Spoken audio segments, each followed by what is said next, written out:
everyone, welcome to Home Energy Design. I'm your host Amanda Gates, and I am so excited. Me and Mom are on vacation this week in Sedona, Arizona, and I thought it would be so much fun to come and hang out with some of the locals, spiritual locals, and I am with Anahata Ananda today from Shaman Angelic Healing. Did I say that right? Shamangelic Healing, right? So welcome to the show. Thank you so much. Thanks for being called here to Sedona and blending vacation with play as well as service to be able to bring people messages, you know, from a sacred destination. Yeah. So. Me and Mom were here about a year ago, and I used to actually come here a lot as a kid, and what I love about Sedona is just the spiritual nature about it, and there's so many just awesome people that are here. I'm curious though, before we really get into and dive into the work that you do, one, how did you get into this work? Okay. And how were you called to Sedona? Okay, wonderful. Thank you for asking. I think most people in the healing arts that are kind of drawn to this have gone through their own deep, dark night of the soul. You know, I would say when people ask, how did you start this? I'm like, through a lot of pain and suffering. That's the best way. That was the catalyst. You know, I was in a marriage that wasn't working and was really unhappy and unfulfilled, although I had followed all of the, okay, do this and then do that and then your life should be great. And I just felt stuck, and I didn't really know why. And so I was kind of inspired to just move outside of the box and try something different. Instead of more traditional approaches, because it just didn't draw me to go into a traditional counseling at the time. And so I went to a shamanic healer. This is when I was in Southern California, and oh my gosh, you know, I was like unleashed a fury of rage and grief, and I had no idea there was so much locked in. And it's not that my childhood was really super traumatic or anything like that, you know, pretty typical in many ways, but there was just a lot of disappointments and unhappiness that never really got resolved or addressed. And I think that just built over time, and I didn't really have the tools how to navigate when a trauma or a disappointment happened, you know, how to let it go. You know, a lot of those feelings for both women and men get stuffed, and then we just kind of fill up with icky sticky, you know, and unhappiness or wounds, and after a while we get to the breaking point where, you know, then there's an inclination to reach for alcohol or food or shopping or sex or an affair to try to sedate that, because there really aren't the tools to figure out, how do I move this energy out, and how do I come back to my center again after there's been a disappointment, a break, a trauma, or a death or a disappointment. So I think that I was drawn to this by my own pain and suffering. Divine intervention too. Yeah, and my desire to try something else. And I loved shamanic healing and the shamanic arts. It was like home. I felt like, oh, I know this, it feels right. And so then I started studying it, and a lot of shamanic healing principles just seemed like, I already know this, and some of it was new and some of it was somehow familiar. And then I just kind of dove into other aspects of the healing arts, working with divine guides and crystals and cards and meditation and chakras and yoga, and kind of opened you up. It did. It shifted my whole life.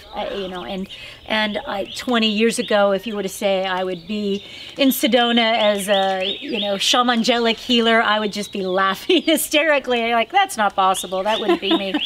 And I've just allowed it, you know, to bring forth my soul's calling in this life. So I love that. And I think that so many of you watching this, you may have that stuck feeling, and just feeling like, you know, like you talking about, we tend to push things down and we tend to push our emotions aside. And you said a little bit about that on your website, the idea of in our society, it's all about we shine through conflict or you know, ignoring something or pretending like it's not there. And I think that this is really a great way to look at how we're kind of in that paradigm shift where this is the new way, you know, this is a better way to approach it. for those that are watching that may not know exactly what a shaman is, let's back up a little bit and just kind of explain. Yeah. You know, Mom and I were talking about this earlier, like, well, you know, like, I was like, well, I know what a shaman is. And then I was like, you know what? I'm not sure that I could really pinpoint what exactly that is. Okay. So give us a definition of what a shaman is. Okay, that's a great question, because a lot of people are curious as our modern day approaches to society and ceremony and healing are falling short in some ways. We're going back to the native traditions. We're kind of going back to connecting with nature and being in touch with the elements and the seasons, have our shoes off, and kind of coming back into the harmony of living with all things. And so there's many different interpretations for what a shaman is, and there's different types, because within a tribe there may be the ceremonial shaman, that is the one that leads ceremonies. There may be the one, the tribal shaman, that is the chief or the leader. There may be the medicinal shaman, and that would be the one that is using plants or different medicines or different tinctures for healing. And so that may be the plant medicine man or the plant medicine woman. And then there's also the shamanic healer, you know, and they may be using different energy clearing techniques. And so there are many different types of shamans, and the way they view it and the different types of ceremonies that they would do in southern, South America is very different than what we would have maybe here in the United States. And then in the United States, within that, in North America, we have hundreds of different tribes. And so the Cherokee Indians would do it differently than the Blackfoot Indians, you know, or the Apache Indians. And so there's also within that not just one way and one path. And so when I started studying shamanism, and I said, well, could you all just agree, please, so that I can it's easier in my head to organize the information. And it's kind of like, explaining religion or God in one language. There's many paths, many ways. So I have really come to, in studying shamanism and, so much training in many different modalities, North American, South American, that I've just come to find it as home in my bones, to be connected with nature, to follow the seasons and the elements, and to be able to draw upon the different animal spirits for wisdom, and find that water is for flexibility and our emotions, and the fall season helps us surrender and letting go, and a mountain like Thunder Mountain is about stability and strength. And so shamanism can weave very much with your current spiritual belief system. It doesn't have to be either or. And so you can explore the shamanic arts and shamanic wisdom teachings, and have that help you build and live a more balanced life. So I think that's really the most important thing is I feel like so many of us are so out of balance, and we're so focused on the wrong things. And we look to so many external things, like you said, when it gets to the point where it's so bad, we're looking to those external: shopping, sex, drugs, whatever the thing is, versus really taking it back to basics and connecting with the divine, connecting with nature, and really connecting with those natural rhythms. I mean, that's how we used to really honor the seasons, and we used to really kind of go with the flow with nature. And when it was fall and winter, that's when we used to kind of pare down and come in. And it's like, we are not meant to bloom all the time. Year. Yeah, it's not meant to be spring or summer all year. Seasons, and that's how we push. It's like this very strong patriarchal way of thinking. It's like we have to go, go, go, go, go. Which I think is very hard, and I think that's why so many of us have gotten so lost along the way. And burn out. Oh, without tired, a doubt. And then feel guilty. Feel bad, like, well, why can't I keep up with that person? And, like, why am I not getting all these, cool messages? So I'm curious about the work that you do, and now that you've done all of this. I mean, you've been to Peru and India, and you've been everywhere. Right. My mom was actually saying she's too young to have done all that already. Oh, thank you. But I was hungry, Amanda. I was hungry. Searching. Yeah, I was hungry, and You know, so it brought me to look at, I wanted to go to sacred sites and sacred destinations and look for clues in different cultures. And it also brought me into India and also learning yoga and meditation and understanding the chakra energy centers in the body. That's why I call my healing practice shamangelic healing, because it really blends a lot of those modalities, beliefs, and ceremonial wisdom teachings based on different diagnostic systems to figure out how to understand where you may be out of balance. You know, is it a stability issue? The roots, you know, community, not taking care of the physical body. Is it community, I think family? all of us have a root out. Right? Yeah, exactly. We're not up here yet. Right? And sometimes people are top heavy, like, oh my God, everything's amazing. And their feet aren't on the ground. Right. And then other people, their feet are so on the ground that they don't connect to the divine in some way. In the heart. Yeah. And then when there's enough wounds in the heart, then we start building walls, and there's kind of the scar tissue there, and then we're not really loving fully because we don't trust a partner's not going to leave me, you know, or is someone going to wound me again? And then we've got the inner child then, you know, a little 7-year-old girl or a boy making all the decisions about food. And you know, then we get into emotional eating. And so my healing practice, shamangelic healing here in Sedona, is devoted to kind of taking all of these different modalities and looking at the individual and discovering, okay, where are you out of balance? What needs support? What needs love? What got stifled or stunted along the way that is still less developed? As the dove. Do you hear that? While we're talking, a dove is cooing in the background. And to me, I'm always having an ear open to what's going on in the background. And so that's... Nature speaks. Nature speaks is where can there be some more peace in my inner dialogue? Where can there be peace with not having to go all the time? Where can there be peace to a wound that has happened? And where can I open to a higher channel of awareness so that I can bring peace in? Because a lot of the programs here are the problem, because the programs are coming from parents, grandparents, society, and maybe those programs don't fit, aren't yours, or really aren't true. And so those programs and beliefs are actually running the show without us even knowing it.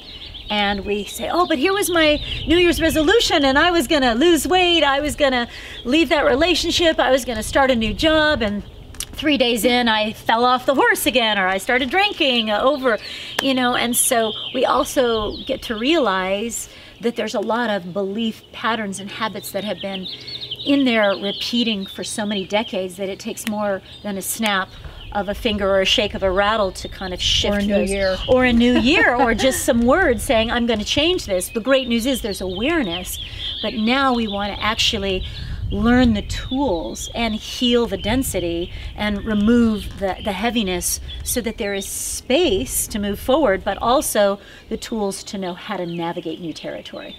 Because a lot of us just we don't know them. Yeah. We don't know the tools. In our culture, we're just, we don't teach this sort of thing. There are so many cultures that really teach the child from an early age up these beautiful teachings, and we just don't, excuse me, we don't have them here. So this is where you come in. Someone like you can come in and really help someone. What are some of the things that you can do to help people unleash those emotions and really find who they are? Right. So a couple different things that I offer. First of all, if you're seeing this, if you're hearing this, there's something here for you. There's trust that there's some synchronicity that you landed here and you've taken this time, and that there's a peaceful messenger, the doves are cooing, and a stable mountain behind you to kind of say you're not alone. And if you're struggling, if you're frustrated, if you're sad, if you're just kind of reaching the ceiling and you don't necessarily know why, one of the things people do is come for a shamangelic healing journey. That's like a 2-hour, it's my signature session, a 2-hour, all right, let's get into the issues. What are the cast of characters? Let's get messy. Yeah, let's go. Bring it on. Go ahead. Do your dump, you know, and express. Where are you frustrated? Where are you sad? Where are you stuck? And where are you giving your power away? And I'm just sitting there in that session, listening and diagnosing and holding space for the trauma and the challenge and the pain, and also saying, wait, honey, that's not yours, or hey, that actually isn't true, and is that really what you want to keep doing? And so we kind of go into this exploration as well as discovery, and then some counseling and perspective shifting. And then we're going to go into the second part of the session is going to go into the healing room. And that's, to me, that's where the real magic happens. Is because then we go into this place where, you know, they're on a massage table, and then I just allow the full energy to move through. And it's very different. Each session is unique. Different guides may come through, a guided visualization. We may go back in time. There may be different visions used, sound healing tools, hands-on crystals. You know, I have my whole little medicine bag of different things that might really be tailored to create a powerful, energetic, emotional, and physical, mental, and spiritual shift within somebody, so that they're really starting to shift from the inside out. So some people that are really going through, you know, the shit. Yeah, right. Is it like, oh, shitstorm? You know, like, this isn't just like, we're not going to be able to do this in one session. Then I do a private retreat for those people and say, all right, let's have a couple days, and let's have two sessions a day. Let's go out on the land. Let's have favorite words. I know, right? And you were just at the stupa, which is right by my house. We go out to the medicine wheel or to the stupa. We go to this ancient stone circle and do a medicine wheel ceremony. We may meditate there at the stupa, which is one of our most spiritual vortexes. So I really tailor an experience. Also, I would probably recommend, if someone's have a lot of heavy density that they need to release, we would do shamangelic breathwork. That's really like a deep purification, literally mind-blowing. And that opens the doorway for a lot of emotional density to go out, but it also opens the doorway for spirit and divine and grace and peace to come in. To really break things up. It is. I love that tool. So some people come for a tailored, you know, maybe they're conscious, maybe they're going through a divorce, which I call a marital liberation. That's what I like that. You know, when I was going through mine, I was like, you know what? No, I'm not going through a divorce. I'm going through a marital liberation. We're releasing each other from this container, and we're free then to be in a healthier dynamic, even if we remain co-parents or whatever. Then learning how to navigate that. So sometimes we address conscious relationships or nutrition if somebody's going through, maybe they got the diagnosis, you know, maybe they got you know, a real physical wake-up call. Maybe they've just had a death, or they've had a death in the family and they haven't been able to shake it, you know, a loved one. Grief, you know, passed, and they still haven't been able to come back into their wholeness since that. So whether it's relationships or health or a spiritual awakening or releasing a lot of density, we just kind of tailor it, and there's lots of different sessions we can do. The other thing, and you're here at the time when I'm doing all my courses right now. Which, by the way, this is such a treat that she squeezed us in, because I really wanted to meet with you, and you were so busy. So this is a huge honor, so thank you. So for that, because like we said, people don't have these tools. Yeah. And so what has come through is to create what I call the Empowerment and Awakening Weekend. And that's 9 courses over 3.5 days right here in Sedona, and we just dive in. Okay, let's explore and explain how the chakras, what they are and how they get out of balance, and working with divine guidance. How do you do that? We cover a course on conscious relationships. We cover a course on vibrant nutrition and how do you take care of your health while you're going through this process, and clear boundaries, and working with balancing the feminine and masculine, because like you said before, we tend to go, and that is a lot of masculine energy. And we want to be able, as women and as men, to be able to balance the feminine and masculine, yin and yang, give and receive, that intuition with that courage, you know, that sensitivity with that adventure, and that listening with that, devotion and loyalty, and blend those qualities. So that is the Empowerment and Awakening Weekend. And what I promise that I will do for you is we'll put a link on the page, and I'll give you a guided visualization for chakra balancing, and I'll give you a discount on the courses. I love that. Because if you are really wanting to come here and dive deep into in a group setting, we have women's retreats and shamanic soul retreats, and then private sessions as well. And sometimes people can't get away. And that's, a couple years ago, I realized not everybody can leave work or their families to get away, or have the financial investment to get away for a Sedona experience. And so there's courses online as well. So we'll give them a discount. We'll get a discount on that too, because I want you to have the tools that you need. You're not alone. There are resources, and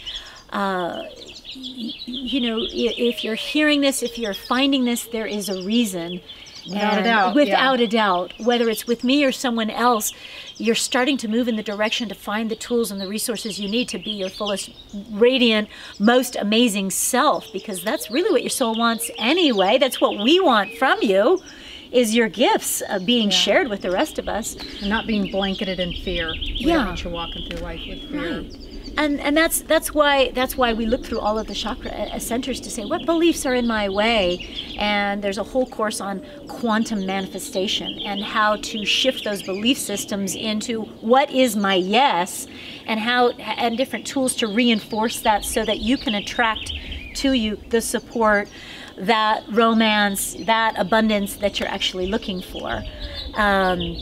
And that your beliefs and fear aren't pushing it away. Because a lot of times we say, I want this, but my beliefs and fear and unworthiness. Oh, but I can't do that. Oh, I can't do that, and I'm not good enough, and it starts knocking on the door, and you're like, I'm afraid to answer it. Or you must have the wrong door or something, And so, I think it's really powerful to also help provide support systems so that people can look their fears in the eye and say, no, not this time. And have the support and the tools to actually be that shaman that goes into the darkness and shines a light on the lie or the fear, and says, and their truth. And their truth. Because and that part of it is the individual journey. Like my partner or my parents or my children or my best friend can't do that for me. Yeah. Ultimately, if I want to shine my light, I have to really walk the path to see what's in the way, whether it's a belief, whether it's a fear, whether it's a pain, whether it's a trauma, to say what is in the way so that I can remove that obstacle, and then how can I walk with more power, more grace, more authentic beauty and radiance to shine my light, and to not sabotage it myself, or keep letting other people in, or allowing somebody else's judgments to say, well, I guess they're right. I guess I'm not a writer. I guess I'm, who am I to be, a healer or happy? Who am I to be happy? And, well, who are you not to be, right? This is that Marianne Williamson quote. Who are you not to shine and be radiant and fabulous? Right. How dare you hide that from everybody? Yeah, I agree. Well, thank you so much for doing this. If people want to know more about you or are curious about this and want to partake in possibly working with you or come to one of your retreats, how do they find you? How do you find it? Well, look, I'm here in Sedona, first of all. There's worse places to have an office, right? Oh my God, we may never leave. I know. Please come back. We'll be doing this every Monday for the next week. We're having a show here now. I'm at shamangelichealing.com. I'm on Instagram for inspirational posts. I'm on Facebook, Anahata Ananda. And shamangelichealing.com will have information about upcoming retreats, the courses here in Sedona next time. They're usually in October and March, and sometimes I'll be adding more dates, but we'll make sure you have a discount if you want to come to that. And there's a goddess retreat happening in April, so we'll give you $100 off that too. Yeah, and I'll put everything below in the show notes below with her links, and also the free guided meditation that she's going to offer. And I'm also going to put a link to her breath work. I think that's one of the most important tools. It's a very valuable tool that changes everything, and it's so simple to do. but I think it would be extremely valuable. So again, thank you so much for coming on the show today. My pleasure. The synchronicity of this all happening is fantastic. I want to thank all of you for being here with us today. Hopefully you could hear us over the birds. They're so damn happy. We have our own fly team in the background. I want to thank Amanda for following your grace and your light and getting in front of a camera and bringing wisdom and teachings and inspiration to fans and listeners. So thank you so much for doing what you do and shining your light so others have a Thanks everyone. I'm Amanda Gates. This is Home Energy Design.